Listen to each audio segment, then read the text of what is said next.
Here it is, the most listened to radio show on the planet. Even the other stations are tuned in too. Welcome to the Morning Express on Mainland 98.3 FM.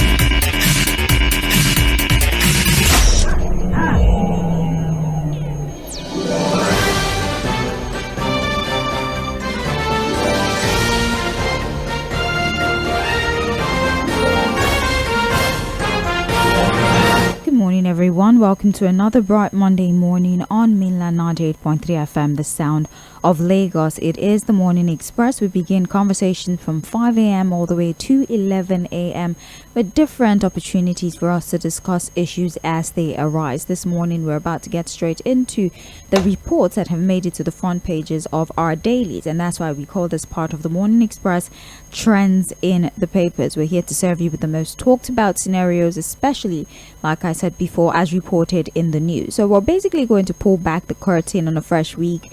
We have a mix of interesting topics, intriguing stories all lined up, of course, from our newspapers, and we're going to talk about the latest headlines, also stories from behind the scenes that in a way have manifested to the current realities that we have at the moment, and also we'll break down everything that is necessary for those of you who also were unable to follow the news throughout the course of the week. Not to worry, before we get into conversations from this morning, we do the best we can to actually take your mind back to the stories that trended over the course of the weekend. So if you're commuting, or you're working from home, or you're probably stacking your goods outside of your shop, whatever the case may be, all you have to do is turn on your radio, put it at the highest volume, and listen to all the conversations that we have on here for you at radio. Once again, welcome to Mainland 98.3 FM. This is Trends in the Papers. My name is Sage Babalola. I'll be talking to you throughout the course of the Morning Express. Of course, Fouad will join me to provide context to the conversations that we will take off from the front pages of our dailies. Guardian, Punch, Vanguard, other papers will be addressing this morning. But like I said before we get into analyzing and discussing the stories that have been reported on the front pages this morning, let me take your mind back a little bit to the stories that trended over the course of the weekend. And before I actually do that, we should make you aware of our activeness on social media, which means that you can join the conversation via social media. So if you don't have a transistor radio close to you, that's okay. You can listen to us via Facebook and on YouTube as well. Go onto our social media platforms. We're streaming there live. You can join the program and actually watch and listen to all the activities going on in the studio. You can also listen via Radio Garden. Of course, you'd need internet connection for that.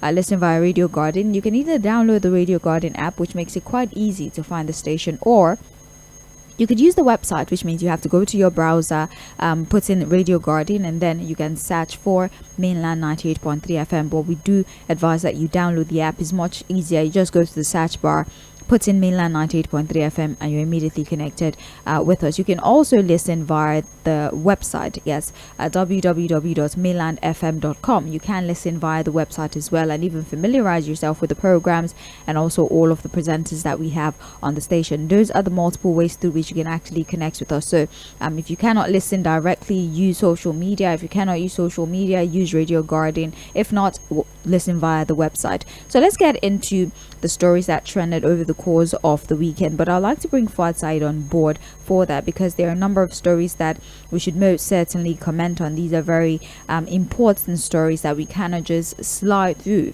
as we begin conversations this morning. As we're waiting to connect with Fouad, I'll just read the stories, and then I could always take us back when we finally secure a connection with him. Oh, I think we did that already. Good morning, Fouad. How are you doing today? Yeah, good morning, Sage. I'm good. How are you doing? I'm good. I had a really hectic weekend, to be honest. Very, very hectic weekend. But it's okay. It doesn't have anything to do with the job we have to do this morning. So I would like for us to review this. How was your weekend? Forgive my manners. How was your weekend? Well, it was a busy weekend for me. Yeah, all through Saturday, Sunday, I had to be back at work and all of that. So the usual busy weekend for me. I thought I was going to have a restful weekend, but again got involved with personal things actually. But yeah, it was a very busy one for me. Yeah, same with me too. I had to run personal errands that really stories. I wanted to bring you on board before we start talking about the weekend stories, because there's one that's quite significant. The entire nation is talking about it. On Saturday, Fouad, we lost 86 Nigerians in Niger State because of a tanker explosion. Unfortunately, despite all of the sensitization that is going on regarding safety, we still have, some of us who endanger ourselves by attempting to scoop fuel from tankers that have fallen. The Niger State Emergency Management Agency, NASEMA, has actually confirmed on Saturday in the I think Gurara local government area of Niger State, if we're being specific. And I think the death toll will most certainly continue to rise because they're trying to get as many bodies as possible, and they're actually doing a mass burial the minute they get these bodies, so it doesn't pile up. They're burnt beyond recognition, so they can't even ask anyone to come and claim the bodies, hence the decision to do a mass burial. So as they find the bodies, they're doing mass burials to clear out that place as fast as possible. Before I read the rest of the headlines, Father, I would really like for you to talk about this story and the unfortunate incident of death by fire that we experienced in Niger State. Very sad one again. Very, very sad. I read in one of the newspapers that in the last 4 months we've lost over 250 Nigerians to these issues of falling tanker and then death coming as a result of people trying to scoop fuel.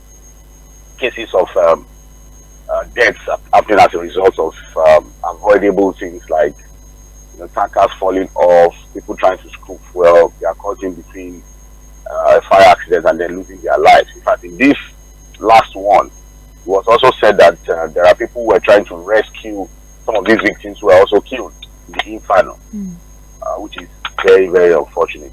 Very, very unfortunate. I think we've gotten to the point where we probably have to accept that, look, a tanker falls again in that particular location, people will still go there to try and scoop fuel. Right.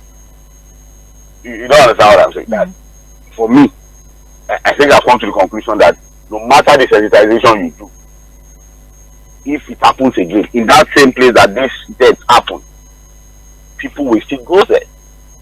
I'm sure people will say, oh, maybe the level of poverty, lack of, but nobody, there's nothing to justify, such a reckless behavior by anybody, no matter how impoverished you think you are. When you see death, you just go straight for it, because if a tanker falls and you're trying to scoop PMS particularly, it's as good as you just going into death.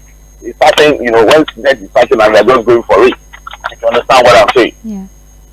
Remember that the same thing almost happened, I think about some few months ago, right in front of our office there. Oh yes. And you saw what happened. Thank God the emergency services were here as soon as I said. Thank God that the emergency services made it here on time. Came here and it was, I think, the firefighters with their water that pushed them away from the tanker. It's not would have had something similar, just right in front of our office there. And we're talking about Lagos. So I think the first thing we need to talk about now, is how do we move petroleum products around the country safely? And if the tankers don't fall, things like this will not happen. Because we may have to come to the conclusion that people are not going to be able to think properly to avoid trying to scoop fuel from a falling tanker. So the question is, how do we ensure the safe transportation of petroleum products, especially PMA, around the country? And then that goes to, do we go back to, I've gone to some countries, you don't see tankers moving around. And I've also gone to countries where tankers move around. But what about the roadworthiness of the tankers? Most of these tankers that move these products around are not roadworthy. They are not fit to be on the road. Some of them have brake issues. Some of them clear mechanical issues. You know that they are not fit to be on the roads. Who checks the roadworthiness of this? Because if you are moving something so dangerous, a product like a petrol, we have to be sure that the road, the vehicle moving those things are roadworthy. Then the second one, the people driving the tankers too. Who checks them? How mentally stable are they? What are the conditions by which they do that service? Drive those tankers. Some of them sleep in their tankers. Some of them are probably dozing off while driving those tankers. So it's a complex issue, really. And I think it's not just about the statements we make and the discussions we're having this morning. We have to be a bit methodical about solving this problem. And in the methodology, for me, we first must accept that people are not going to be able to think properly to avoid falling tankers and not to go near to scoop fuel. So one day is the solution. I think we have to now look at the safety processes by which we move these products around. Indeed, it's a multifaceted approach if we're going to take care of this. Ensure that there's no incidents where people can actually go and scoop fuel by preventing incidences like tanker falling down, and also tell people that when these things happens, because let's be realistic, accidents is somewhat unavoidable. It will happen. We can minimize the occurrences or the amount of times that it happens, but then when they do happen, I think people should understand that it's safety first. You need to have a sense of self-preservation. You're not supposed to approach a tanker that has fallen, especially conveying a highly flammable substance like that one. So I think we have to do this on both ends as well. I'll read the rest of the headlines that we have, but before I do that, it's a significant day for the United States of America. We should say that 47 is being inaugurated today. Donald Trump goes from being president-elect to president today, the 20th of January 2025. And I say historic. I use that term specifically because Trump has been able to break quite a number of controversial records when it comes to the leadership of the United States. I mean, first president to be impeached twice. I think in 2017, and I can place the other year right now, twice. There was a move to impeach him whilst he was president the first time. He was the first convicted felon to serve as a president after being found guilty of all the 34 felony conviction, although he did receive a penalty-free unconditional discharge even after being found guilty. Somehow he's been able to surmount all the challenges, including the law, to become 47, and we're going to see him actually ascend the seat, enter into the White House for the second time today. Fuad. The proverbial cat with 9 lives. That fits into the personality of Donald J. Trump, who is now the 47th president of God's own country, the United States of America. Interesting times ahead, really, Sage. I'm sure we'll have a more robust conversation on global view this morning. Yes. I just for me, my prediction is that it's going to be a bumpy ride. There'll be global consequences. There'll be disruptions. My major takeaway is that, look, at the end of the day, it will be an interesting 4 years of the return of Donald Trump to the White House. I think what it just means is that, look, change is a permanent thing. It will always happen. 8 years ago, he was trying to get a second time. He didn't get it. You know. Now he's got it. Sorry, 4 years ago, he was trying to get a second time. He didn't get it. Now he has gotten it. And we'll see what it will mean, for global politics, international affairs, domestic issues in the United States. I think the most concerning one, which I think even the Pope, the revered Pope, has also issued a statement on, is his decision on promise to start mass deportation of illegal and undocumented immigrants from day one of his government. And the Pope has said that there will be serious consequences if he tries to do that. So I think for me, the first day will be how he wants to fulfill the promise. Because he made the promise to his base.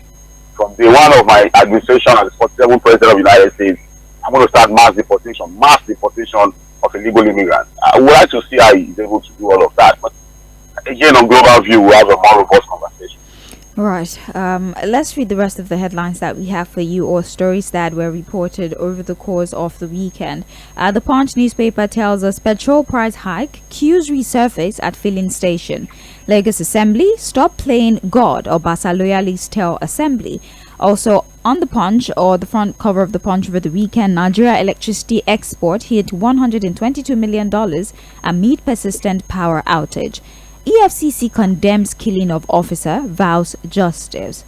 Vandals cripple power supply, destroy 18 towers in 5 days. For the Guardian newspaper, it was reported over the course of the weekend, danger looms as fake drugs, harmful food, flawed market. Shettima departs for economic forum in Switzerland. Do not sacrifice Nigeria's education system for IMF prescription, ASU warns Tinubu. Procurement fraud drives 90% of Nigeria's corruption. NDLEA warns about new drug, suck and die, rubber solution, others trending in Lagos, Kano. Ondo local government polls. OSIAC cancels Ondo West election. Nigeria, Egypt elevate diplomatic ties, expand partnership. Nigeria accepts invitation to join BRICS as a partner country. Senator Nedo Nwoko set to dump PDP for APC according to sources, though unnamed. And finally, for Vanguard, we have human rights group condemn continued smear campaign against Deizani Alison Maduke. We have polytechnic workers to begin strike on Wednesday.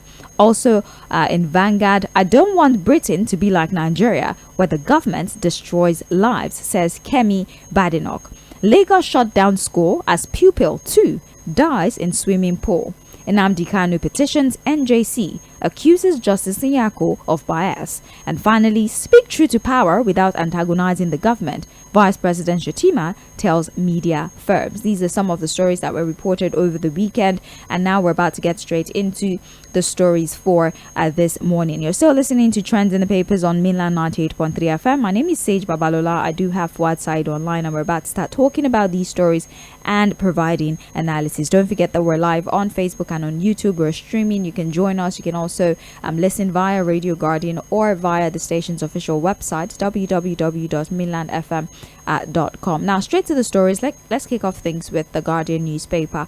And the top story here, poses over checks, balances as federal government enforces council autonomy funding. The riders to that story: expats tax federal government on financial guidelines accountability. EFCC, ICPC, CSOs, others may grapple with widened dragnet. Lack of capacity, trained staff threaten fiscal undertaking. Ex-Algon presidents, others, OK officials on transparency, funds management. Former local government boss allays concern, says better days ahead. Why federal government must prioritize teachers, health workers' salary. Now, to the body of the story, we have: as Nigeria's 774 local government areas prepare to receive direct funding from the federal government, questions have been raised about the capacity of the council chairman and the institutional framework to uphold accountability and transparency, which remain notably deficit at the local government level. These concerns are further compounded by weak democratic oversight of public institutions, which undermines efforts to combat corruption, curtail abuse of power, and rebuild public trust in governance. Now, the concerns stem from the fact that local governments have over the years had their affairs mostly handled by the state, with minimal responsibilities performed by many. Similarly, governance structures are missing in the local government, with legislative arms that are not operational.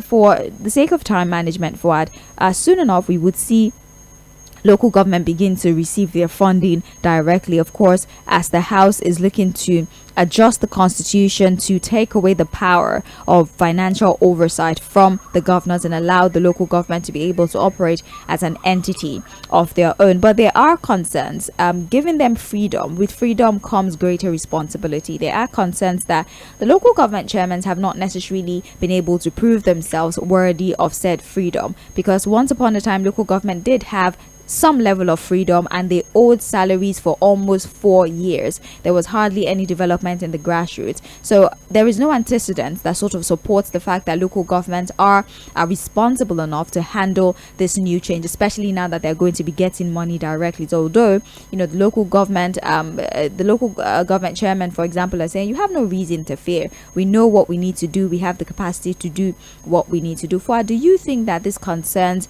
are actually worthy of note? Do you believe that we do not have a local government that is ready to bear the responsibility of financial autonomy? Can they handle this new responsibility?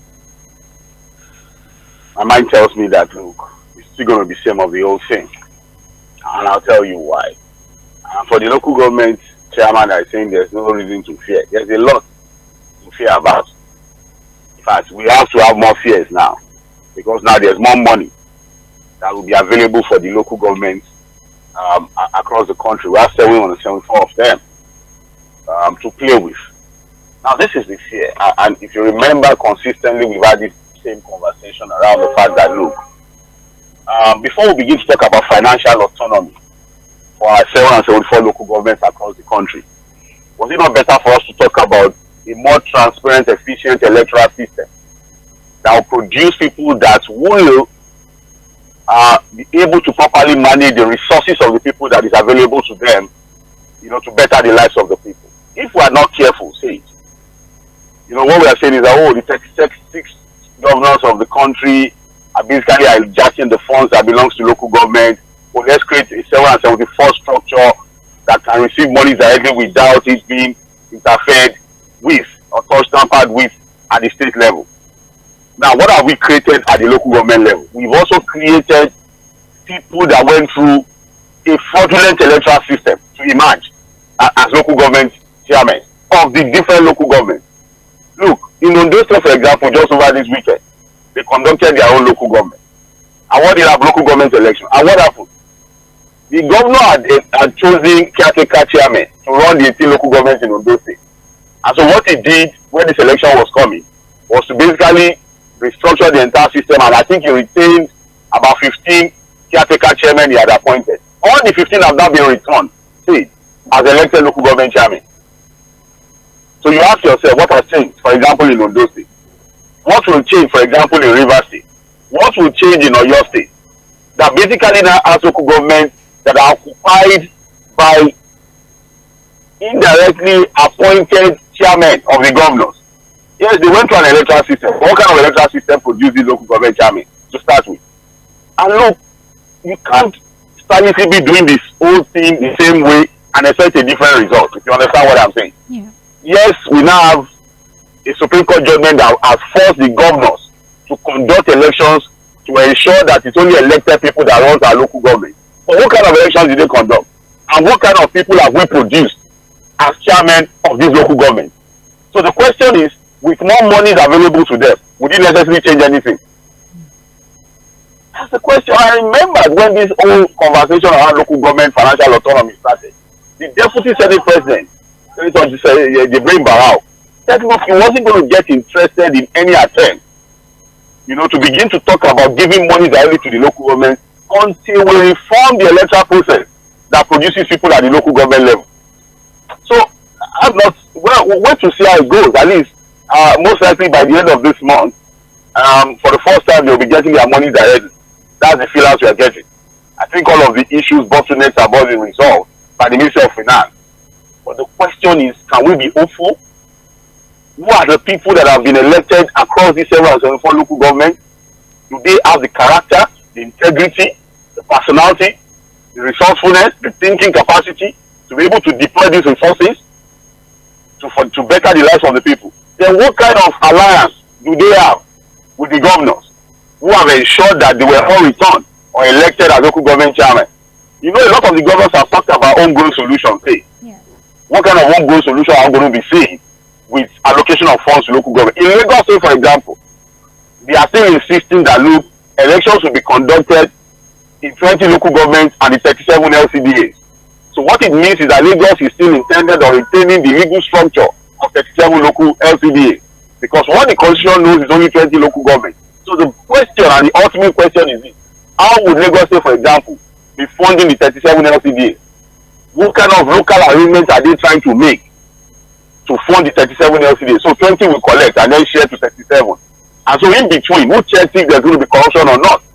So it's still a muddled up situation. It's still a situation that probably will take us nowhere or take us anywhere when it comes to good governance at the local government level. But again, wait to see how it goes. But for me, I'm not optimistic about anything. And you can't really blame me for not being so optimistic about the prospect of the local government becoming better because they now have more funds going to them. Page 6 of the Guardian newspaper has that particular story. Let's talk a little bit about the new reality of Nigerians and the opposition that has trailed it with regards to the increase in telco's tariff. The Guardian reports this morning that telecom subscribers kick as minister defends tariff hike. Now, telecom subscribers under the aegis of the Association of Telephone, Cable, TV and Internet Subscribers of Nigeria, ATCIS, have faulted the Minister of Communication, Innovation and Digital Economy, Dr. Bosun Tijani, for saying telecom's tariff hike threshold should be between 30 and 60%. ATCIS claims that the minister's statement was contrary to the agreement that was reached between the Consumer Bureau Department of the Nigerian Communications Commission, NCC, at the stakeholders meeting held on the 9th of January 2025 at the NCC headquarters in Abuja.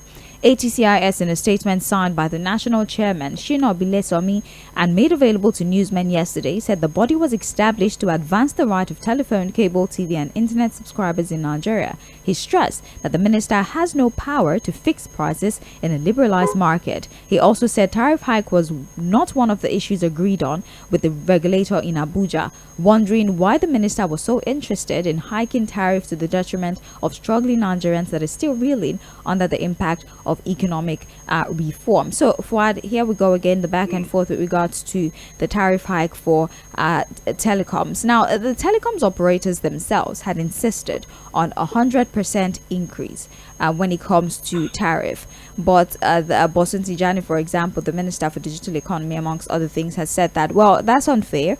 We understand that there's a need for you to up your capital by means of revenue generation and hiking your tariff, but you cannot do 100% because people cannot afford to pay. Let us use a range of 30 to 60. Whatever increment you're doing should not maybe be lesser than 30 or higher than 60. But then we do have the ages of television cable subscribers among agency in Nigeria. That's ATCIS, that is saying, when we had a meeting with Bosun Tijani, we had a conversation that do not approve the hike or even attempt to fix the price until there is relevant conversations with stakeholders and even those from whom you intend to get this monies. And so they are shocked that he goes publicly to make an announcement that there will be an increase 30 to 60%. Fuad, I want us to be a tad bit objective. Would you first of all agree that there has come a need for the telcos to increase their tariff? And if you agree that there is a need for them to increase their tariff because of operational cost, do you think 30 to 60% is a decent range for the increase? Or what alternatives do you think there is to this issue such that the telcos are not badly affected and the consumers are also not terribly affected? Well, see, I think we have to be realistic here and we have to be truthful to ourselves. There's a need, something has to happen. The telcos, over the last 1 or 2 years, it became heightened in the last 12 months. I've been talking about operational costs that have gone through the roof.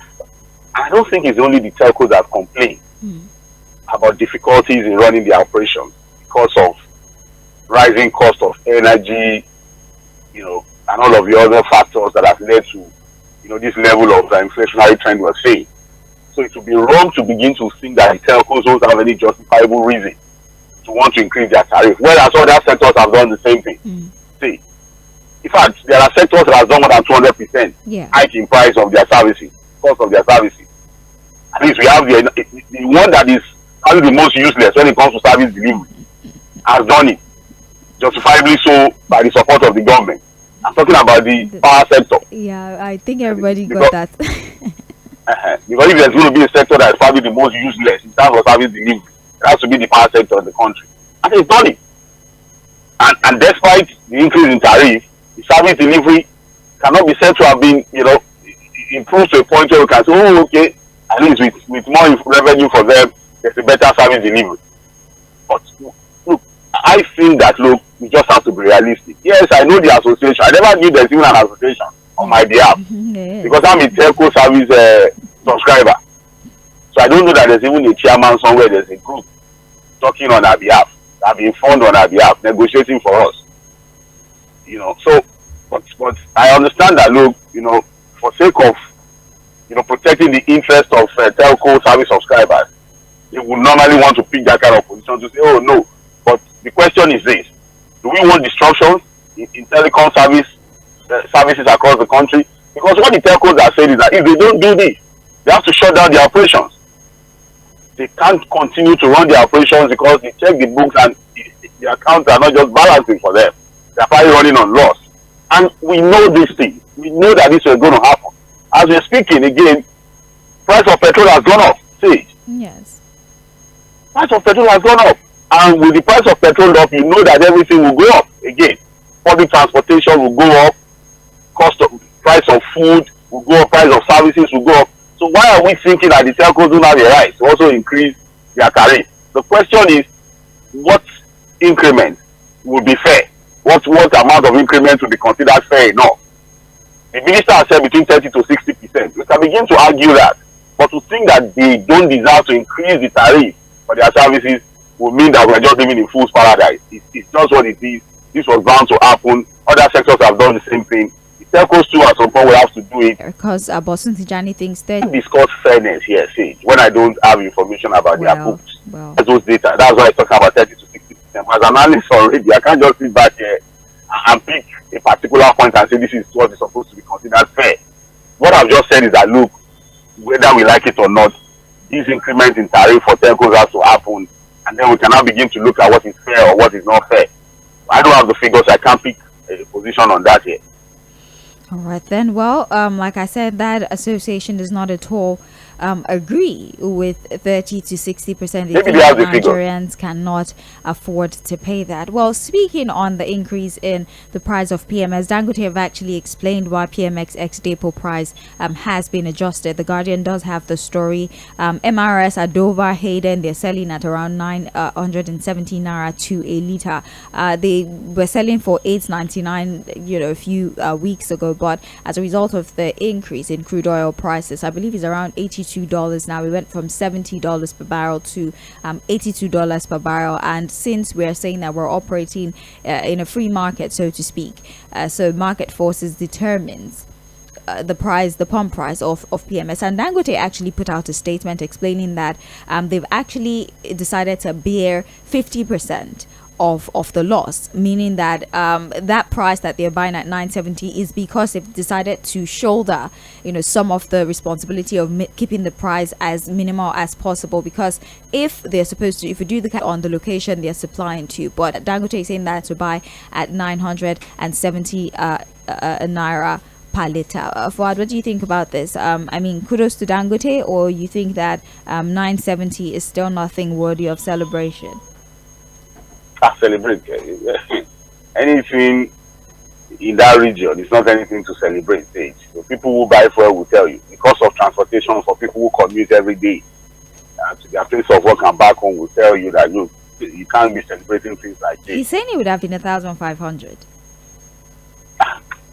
Well, you see, unfortunately, we have been left in the hands of the market force. Yeah. We now run an economy, an oil sector, where the government has basically just left us in the hands of the market force. So we are living at their mercy. It is what they tell us that we have to work with. Almost like nobody is regulating anything, if you understand what I'm saying. Yeah. And so what it now means is that, look, recently prices came down marginally. Yes. And you saw people celebrating, that's what we've been talking about. When the competition starts, it will naturally fall down price. And now we're about to square one, almost square one. And so the question is, so have Nigerians now been left in the hands of these so-called market forces? So Nigerians have to deal with the reality of international pricing for crude oil.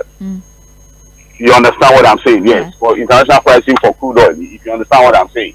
So the question is, how does that align with the promise of the president when he was campaigning? See, the ⴏ if he knew, if the president had known that local his policy on the price of PMS and other petroleum products would be a capitalist oriented policy where market forces will determine it. So why did he make the promise that Amagbiwale?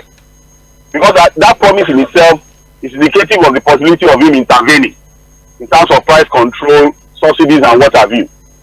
But the Amagbiwale, now is it going to happen? Say it. What? Or the president has suddenly forgotten about that promise.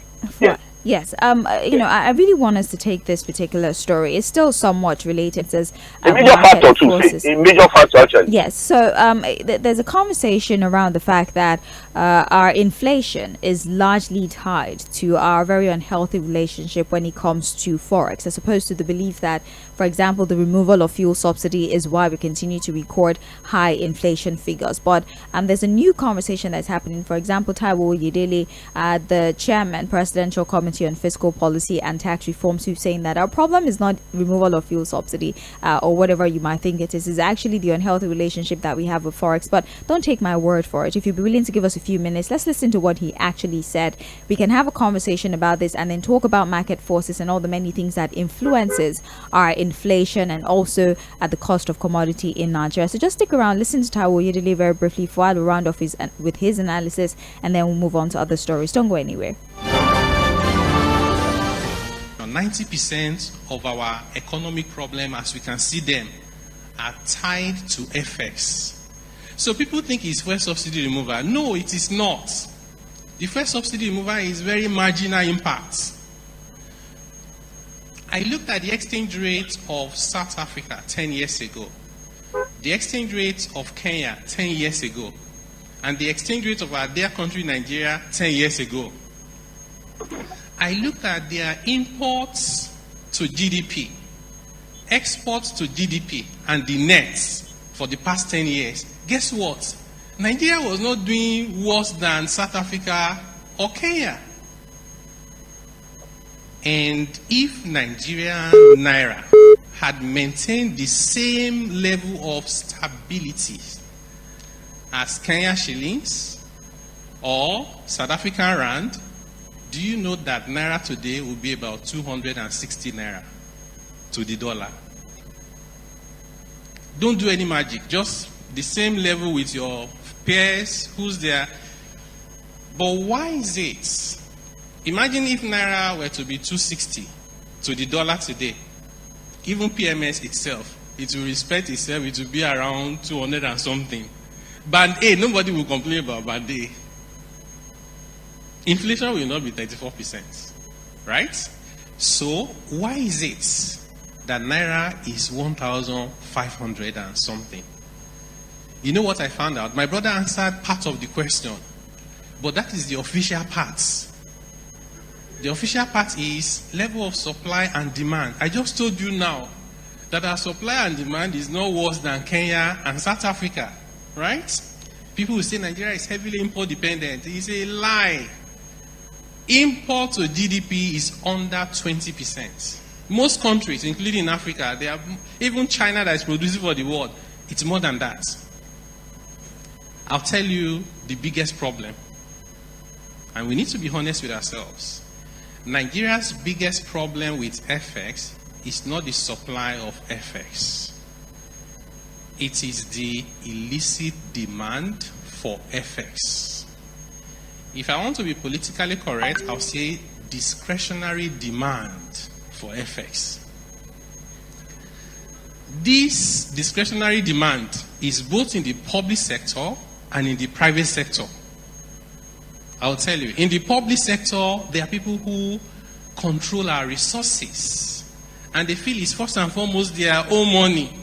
For the time that they are there, they collect those monies and they are chasing dollars to buy. Even the central bank said, when they release FAC, we just watch this exchange rate. It seems to just misbehave during that period. 1 million here, 2 million here. And that is still going on, right? So that is not, we don't need that dollar, but we are buying it. That's an artificial demand, or put differently, discretionary demand. But you know what? It's happening also in the private sector. It is not the ordinary man on the street. So many of them have not seen a dollar banknote before in their life. Majority of Nigerians have not seen dollar banknotes before, ever. But the elites, high net worth individual, the super rich, and some middle class, there's a self-fulfilling prophecy when you think that naira will lose value. You're converting all your savings into dollars. The domiciliary account balance has increased by more than $6 billion in the past 18 months. The balance is over $30 billion. I was with a billionaire during the Christmas break. And he said to me that, Taiwo, you know this problem is a big issue that you guys have to solve. I said, tell me more about it. And then one thing led to another. He said to me that, do I know that, he needed 50 million. You know the kind of money rich people need. He said he needed 50 million naira, and he did not have naira, right? Because he's converted everything to dollars. He called his friend. The friend said, me too, it's only dollar that I have. I said, sir, how are we supposed to solve this problem? It is all of us together. The public sector have their own part of this blame, and so is the private sector. There you have it. Taiwo Oyedele, Chairman, Presidential Committee on Fiscal Reforms and Fiscal Policy, and Tax Reforms, talking to us about how, contrary to belief that our import dependence and fuel subsidy removal is responsible for our rising inflationary trend, it's actually the forex problem that we have. And he believes that we have public sector and also private individuals who are using the dollar as a store of value, thereby reducing increasing the value of our currency. And all of this is tied to the increase in the pump price of PMS, the rise in inflationary pressure, the inability of Nigerians to afford basic food items, amongst other things. For this is somebody within the government confirming the conversations, for example, that people in power are mostly responsible for the forex crisis that we have on our hands. Go ahead, please. Sage, fantastic from Mr. Ayodele. And look, he's the chairman of the Presidential Tax Committee. He's an economist. He understands taxes. He understands finance. He understands the economy. He's a brilliant man, so he knows what he's saying. And look at the first statement he made from this soundbite. That look, 90% of our economic problems in Nigeria are what? Are tied to FX, foreign exchange. Yeah. That look, yes, we might think that subsidy removal, issues of importation and exportation, we are too import dependent, blah blah blah, and all of that. That look, and he gave you examples of other countries that have similar economic patterns like Nigeria. But the reality is that look, what he called discretionary demand for foreign exchange, you know, again, he said he wanted to be politically correct, but we are talking about the greedy corruption demand. There's nothing discretionary about it. It is greed and corruption. The corrupt and corruption demand for foreign exchange is the reason why we have this problem. And that is why when I see people, for example, call on this our particular show too, and begin to throw figures around, justifying government reforms that has thrown more Nigerians into poverty, I just laugh, because the major problem we have refused to address, and that is what Mr. Udele is talking about. Tinker with your monetary policies. Let the CBN from now till tomorrow continue to increase interest rates. Let the government remove subsidy from now till tomorrow. Let them continue to talk about CNG from now till tomorrow. Let them continue to talk about policies from now till tomorrow. The biggest problem we are dealing with is the problem of corruption, which dovetails into what he has called discretionary demand for forex. You know what he said? He said, in the public sector, look at what Mr. Udele said. Fantastic. You can't fault it. There are people in charge of our resources. See, that was the way he put it. Probably we'll play this soundbite again for people to understand what we've been saying here. That there are people in charge of our resources. The first thing that comes to their mind is that they are the owners of these resources. And so what do? They hijack these resources. They keep it to themselves. Resources that they are supposed to use, say, to better the lives of the people, to improve on infrastructure, improve on health, improve on education, improve on technology. They corner it to themselves. And so what do when they corner those resources to themselves? They begin to chase forex about. See, do you understand what I'm saying? Yeah. And so that was the CBN governor recently, according to Italy, and we said it here too, that why is it that every time they share FAC allocation, the dollar goes up? So, see, who are the people in charge of FAC allocation? Oh, no. Is it you and I? You say it by and yourself. You say it by yourself. What? You say it by yourself. What? No, okay, at least he's the consultant to the government. He has their ear. He knows what he's saying. All right. He has the inside and the outside of what he's saying. He also you and I. Ford, your connection is okay.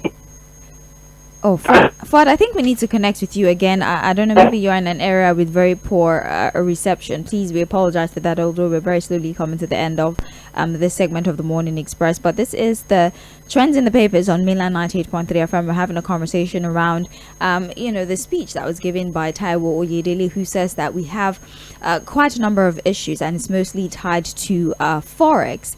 And the fact that the discretionary demand for Forex is our primary issue in this part of the country. Fuad. Yes, can you hear me now? Yes, we can hear you now perfectly. Go ahead, please. So, it talks about the private sector and the fact that, look, they corner people's resources, the resources of the people to themselves. And when they do that, they have this money, they simply go about chasing Forex, foreign exchange, and put the country in mess, into complete mess.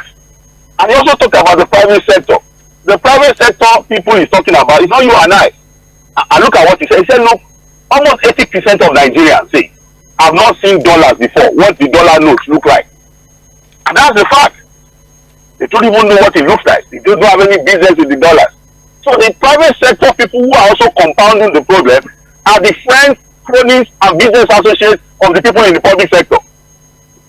Look at what they said, that they are looking for $50 million. Everything is in dollars in their hands. And so, it's not a problem of inflow per se. Yes, we have a problem with inflow, but it's not a major problem. And that was why he said that, look, import to GDP in Nigeria is still about 20%. So we are not it's not a problem really, a level of importation to GDP.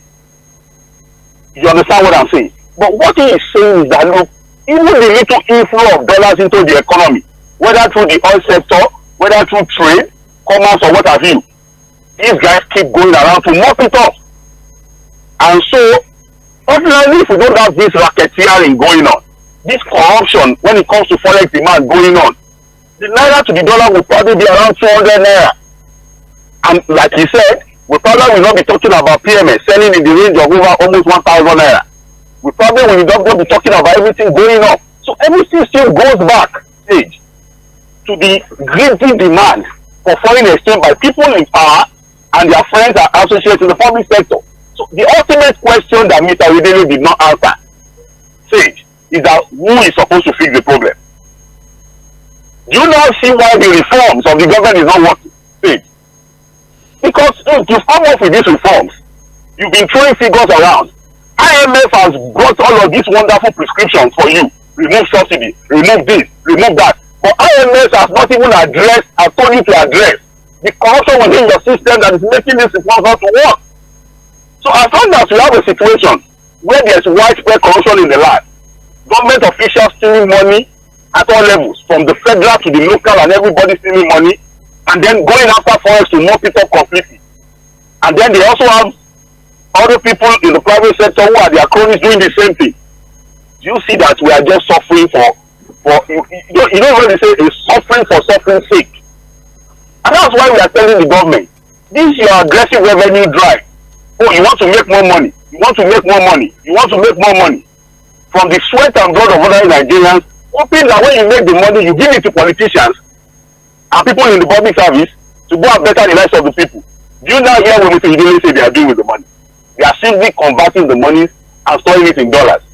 So that's why you can see that more revenue to government has not necessarily translated to better living for the people.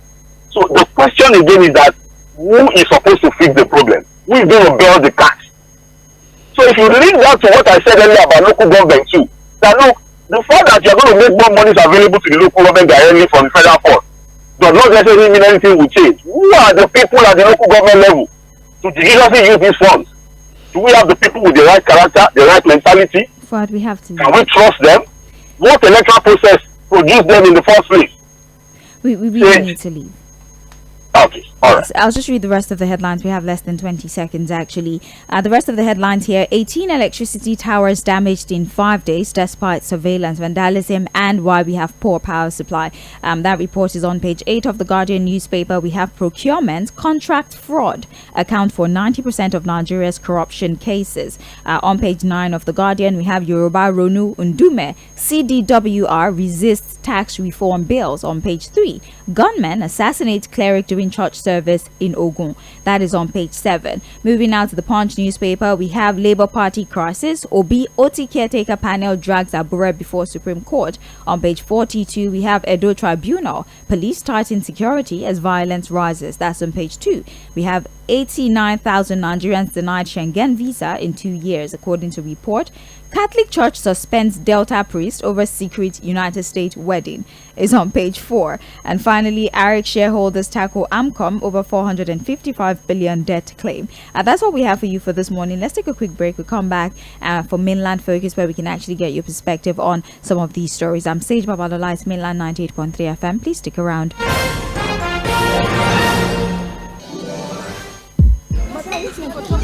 Big mommy, add that bokoto we go senior senior school, put 2 roundabout, anoint the package with that slim thick shaki and Uncle, no vex o. Which teeth you wan use eat all this orishi? That your teeth will be like where motor jam truck. E no dey worry you again. that one na before. All thanks to the new Close-Up Complete Fresh Protection. That's right. The new Close-Up Complete Fresh Protection toothpaste gives you complete oral protection with fluoride and antibacterial zinc to keep your teeth strong, prevent tooth holes, and fight bacteria. Me sef dey go buy my own new Close-Up Complete Fresh Protection toothpaste. Close-Up Complete Fresh Protection for your important oral care needs. Available in a blue gel. Chai, my head oh. Oga landlord, why you dey shake like ceiling fan? My village people don't come again oh.